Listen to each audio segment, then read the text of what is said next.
മെറ്റയിൽ work ചെയ്യുന്നവർക്ക് വിസിറ്റേഴ്സിനെ കൊണ്ടുവന്ന് കാണിക്കാനുള്ള ഒരു ഏരിയയുണ്ട്. അപ്പോൾ അവിടേക്കാണ് നമ്മൾ പോകുന്നത്. മോള് വർക്ക് ചെയ്യുന്നത് മെറ്റയിലാണ്. അപ്പോൾ അവർക്ക് എംപ്ലോയീസിന് വിസിറ്റേഴ്സിനെ കൊണ്ടുവരാൻ പറ്റും, ഫാമിലീസിനെ ഒക്കെ കൊണ്ടുവരാൻ പറ്റും. അപ്പോൾ അങ്ങനെ ഇന്ന് നമ്മൾ മോളുടെ ഓഫീസൊക്കെ കാണാനായിട്ട് പോവുകയാണ്. അപ്പോൾ അതിൻ്റെ ഉള്ളിലോട്ടൊന്നും നമുക്ക് പോകാൻ പറ്റില്ല. ഒരു പബ്ലിക്കിന് പോകാൻ പറ്റുന്ന സ്പേസ് ഉണ്ട്, പബ്ലിക് ഏരിയ ഉണ്ട്. അവിടെ പലതരത്തിലുള്ള ഫുഡ് കോർട്ടുകളൊക്കെയാണുള്ളത്. എല്ലാ ഫുഡും ഉണ്ട്, മെക്സിക്കൻ, ഇന്ത്യൻ, ഇറ്റാലിയൻ എന്നൊക്കെ പറഞ്ഞിട്ടുള്ള എല്ലാ തരം ഫുഡ്സും അവിടെ കിട്ടും. മെറ്റ എംപ്ലോയീസിന് എല്ലാവർക്കും എല്ലാ ദിവസവും ബ്രേക്ക്ഫാസ്റ്റ്, ലഞ്ച്, ഡിന്നർ എല്ലാം ഫ്രീ ആണ് ഇവിടെ. ഫുഡിനൊന്നും ഒരു പൈസയും കൊടുക്കണ്ട. അവർക്ക് എംപ്ലോയീസിന് എല്ലാവർക്കും ഫുഡ് ഫ്രീ ആണ്. അപ്പം വിസിറ്റേഴ്സിനും എല്ലാം ഫ്രീ ആയിട്ട് എംപ്ലോയീൻ്റെ കെയർ ഓഫിൽ എല്ലാം ഫ്രീ ആയിട്ട് തന്നെ കൊടുക്കുന്നുണ്ട്. അപ്പോൾ അവൈലബിളാണ്. അല്ലാതെ ഇവരുടെ ശരിക്കുമുള്ള ഓഫീസിൻ്റെ ഉള്ളിലോട്ടൊന്നും നമുക്ക് പോകാൻ പറ്റില്ല. ഓഫീസ് സ്പേസിലൊന്നും പിന്നെ ഫാമിലീസിന് പോകാൻ പറ്റില്ല. അപ്പം അങ്ങനെ നമ്മൾ ഇന്നങ്ങനെ മെറ്റ കാണാനായിട്ട് പോവുകയാണ്. അപ്പോൾ ഇത്രയും ഫേസ്ബുക്ക്, വാട്സപ്പ്, ഇൻസ്റ്റാഗ്രാം എല്ലാം കൺട്രോൾ ചെയ്യുന്ന ഈ മെറ്റയിൽ വരുന്നത് തന്നെ ഒരു ഭാഗ്യമാണ്.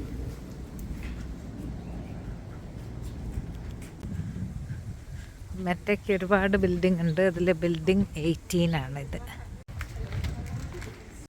ഇതാണ് മെറ്റയുടെ മാപ്പ്, ക്യാമ്പസ് മാപ്പ്. ഇതാണ് പബ്ലിക് ലോബി. ഇവിടെ നമ്മൾ രജിസ്റ്റർ ചെയ്യണം ഉള്ളിലോട്ട് പോകാനായിട്ട്.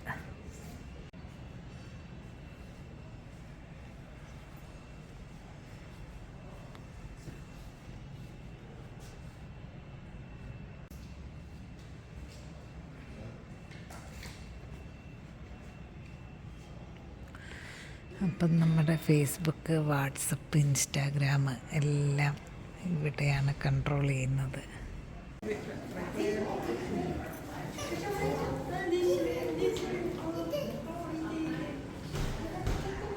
ഇതിൽ കാണിച്ചിരിക്കുന്ന ഈ 18-ലാണ് നമ്മളിപ്പോൾ ഉള്ളത്. ഇത് ബിൽഡിംഗ് 18 ആണ്. അവിടുത്തെ മാപ്പാണ് ഇത്. ഇവിടെ ഫുഡ് കോർട്ടുണ്ട്. അപ്പം ഫുഡൊക്കെ നമുക്ക് ഇഷ്ടമുള്ളതൊക്കെ എടുക്കാം, ബുഫേ പോലെ.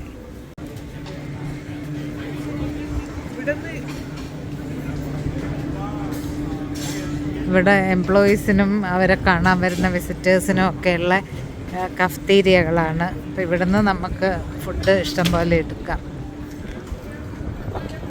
ഇവിടെ ഒരു ആർക്കേഡും കൂടെ ഉണ്ട്. ഇതിൻ്റെ ഉള്ളിൽ വന്നിരുന്നിട്ട് നമുക്ക് ഗെയിംസൊക്കെ കളിക്കാം. എംപ്ലോയീസിനൊക്കെ ലഞ്ച് ബ്രേക്കിന് ഒരു റിലാക്സേഷന് വേണ്ടി വന്നിട്ട് ഗെയിംസ് കളിക്കാനും ഒക്കെയുള്ള ഫെസിലിറ്റി ഇവിടെ ഉണ്ട്.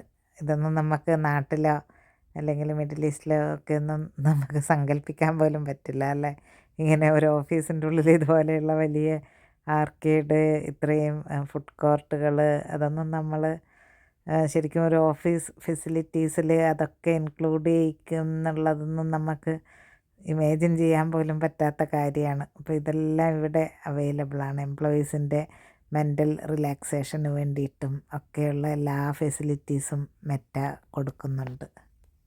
അപ്പം ഇവിടെയൊക്കെ എംപ്ലോയ്മെൻറ്റ് കിട്ടുക എന്ന് പറഞ്ഞാൽ അവരൊക്കെ ഇത്രയും എഫേർട്ട് എടുത്തിട്ടാണ് ഇവിടെയൊക്കെ പ്ലേസ്മെൻറ്റ് കിട്ടുന്നത്. അപ്പം അതൊക്കെ ശരിക്കും ഒരു ഭയങ്കര ലക്കാണെന്ന് ഇപ്പോൾ ഇവിടെ വന്നപ്പോഴാണ് ഇത്രയും അതൊന്ന് മനസ്സിലാവുന്നത്. ശരിക്കും പറഞ്ഞാൽ ഇപ്പോൾ ഇവിടെ വന്ന് കണ്ടു കഴിഞ്ഞപ്പോഴാണ് മോൾ ഇത്രയും വലിയൊരു സ്ഥലത്താണ് ജോലി ചെയ്യുന്നതെന്ന് മനസ്സിലായത്. ഇപ്പം നമ്മൾ ഓയിൽ ആൻഡ് ഗ്യാസിൽ ഹ്യൂസ്റ്റണിൽ നിന്ന് ഇങ്ങോട്ട് പോകുന്നത് എന്തിനായിരുന്നു എന്നൊക്കെ ഇങ്ങനെ ഇടയ്ക്കിടയ്ക്ക് പറയാറുണ്ടായിരുന്നു. അവിടെ ഓയിൽ ആൻഡ് ഗ്യാസ് തന്നെ ഇല്ലായിരുന്നോ നല്ലത്, ഹ്യൂസ്റ്റണിലല്ലായിരുന്നോ എന്ന്. പക്ഷേ ഇപ്പം ഇന്ന് മെറ്റയിൽ വന്നപ്പോഴാണ് ഇത്രയും വലിയൊരു ഫെസിലിറ്റിയൊക്കെയുള്ള ഓഫീസിലാണ് മാർക്ക് സുക്കർബർഗ് എംപ്ലോയീസിന് വേണ്ടിയിട്ട് ഇത്രയും കാര്യങ്ങളൊക്കെ ചെയ്യുന്നുണ്ട്. അതെല്ലാം നേരിട്ട് കണ്ട് മനസ്സിലാക്കാനും ഒക്കെ പറ്റിയത് ഇന്നാണ്. അപ്പം ഇവിടെ എംപ്ലോയ്മെൻറ്റ് കിട്ടുന്നത് വലിയൊരു കാര്യമാണ്. അത് അവരുടെയൊക്കെ അത്രയും എഫേർട്ട് എടുത്തിട്ടാണ് ഇവർക്കൊക്കെ എത്രയോ പല പല ഘട്ടങ്ങളിലൂടെയുള്ള ഇൻ്റർവ്യൂസും എല്ലാം കഴിഞ്ഞിട്ടാണ് ലാസ്റ്റ് പ്ലേസ്മെൻറ്റ് കിട്ടുന്നത്. അപ്പോൾ ഇവിടെയൊക്കെ വർക്ക് ചെയ്യുക എന്നുള്ളത് ശരിക്കും ഒരു ലൈഫ് ടൈം അച്ചീവ്മെൻറ്റ് തന്നെയാണ് എന്ന് പറയാം.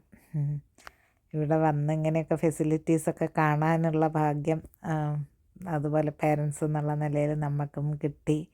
അതൊക്കെ ശരിക്കും ഒരു ഭാഗ്യം അവിടെ തന്നെ. ഇങ്ങനെ സിമ്പിൾ കണ്ടോ? മറ്റേ ലേണിംഗ് സെൻറ്റർ.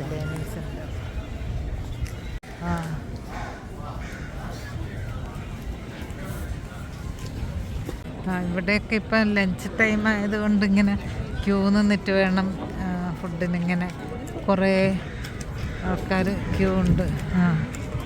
ബാർബിക്യൂ അവിടെയൊക്കെ ലൈന് ഉണ്ട്.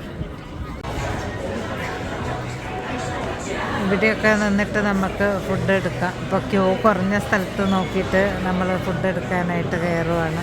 എംപ്ലോയീസിനൊക്കെ കഴിക്കാൻ അവരുടെ ഡെസ്കിൻ്റെ അടുത്ത് തന്നെ വേറെ കഫ്റ്റീരിയ ഉണ്ട്. ഇത് വിസിറ്റേഴ്സും കൂടെ ഉള്ളതുകൊണ്ട് ഇവിടെയൊക്കെ ലൈനായിരിക്കും.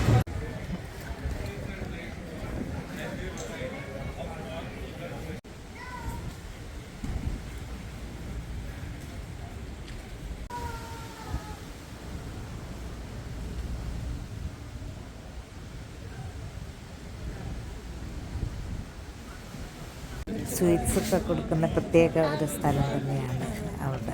അതിൽ സ്വീറ്റ്സുകൾ മാത്രമായിട്ട്, അതുപോലെ എല്ലാം കോഫി, എല്ലാ എല്ലാ സോഫ്റ്റ് ഡ്രിങ്ക്സ് എല്ലാം ഫ്രീ ആണ്. ഇങ്ങനെ ഈ ഹാക്കർ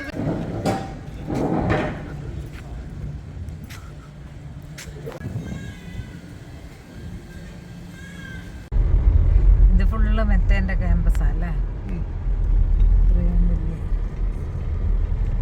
മെറ്റയുടെ ഈ ക്യാമ്പസ് അല്ലാതെ വേറൊരു ബിൽഡിങ് റോഡിൻ്റെ ഓപ്പോസിറ്റായിട്ട് ഉണ്ട്. അതും കൂടെ കണ്ടിട്ട് പോകാമെന്ന് വിചാരിച്ചു. അതിങ്ങനെ പുറത്തുനിന്ന് കാണാനാണ്. അവിടെ ആ കാണുന്ന ആ ബിൽഡിങ് മുഴുവനായിട്ടും അതും മെറ്റയുടേത് തന്നെയാണ്. അപ്പം ഈ ബിൽഡിങ്ങുകൾ